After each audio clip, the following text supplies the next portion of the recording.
সাংবাদিকতা করা আমার যেমন একটা নেশা, ঠিক তেমনি মানুষের পাশে দাঁড়ানোটাও আমার কাছে একটা নেশায় পরিণত হয়েছে। আমি সব সময় কোনো না কোনোভাবে, কোনো উছিলা ধরে হোক বা যেভাবেই হোক, মানুষের পাশে আমাকে দাঁড়াতেই হবে, সেটা যেভাবেই হোক। মানে মানুষজনের পাশে দাঁড়াতে পারলেই যেন আমি একটা শান্তি পাই।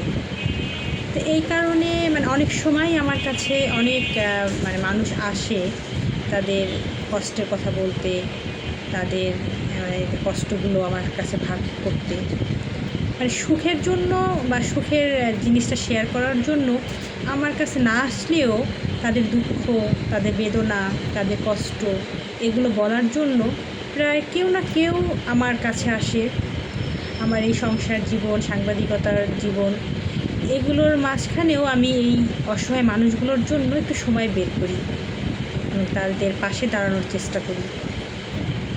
তো তেমনই একজন মাদারীপুর সদর উপজেলার ঝিকরহাটি গ্রামের মুক্তার শেখের ছেলে বিল্লাল হোসেন। উনি শারীরিক মানসিক দুই দিক থেকেই প্রতিবন্ধী। তার বোন এবং মা তার দেখাশোনা করেন এবং অনেকটা অসহায়, কারণ তাদের আর্থিক অবস্থা ভালো না।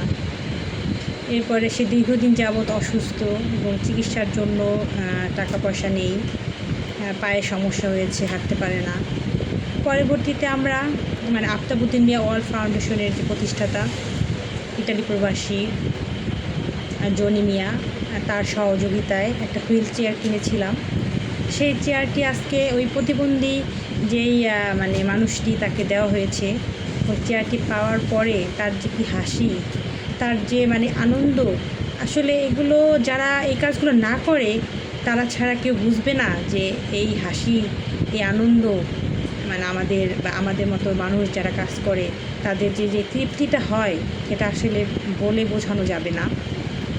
তাই আমি বলবো যে আপনারা যে যেখানে আছেন, আপনাদের পেশা, আপনাদের কাজ, এগুলোর পাশাপাশি এই মানুষজনের পাশে দাঁড়ান। যতটুকু সামর্থ্য আছে একজনের পাশে দাঁড়ান, সে একজনের মুখে হাসি ফোটান যতটুকু পারেন, দেখবেন তাতেই শান্তি আসবে, তাতেই আসলে একটা আলাদা সুখ, আলাদা একটা অনুভূতি।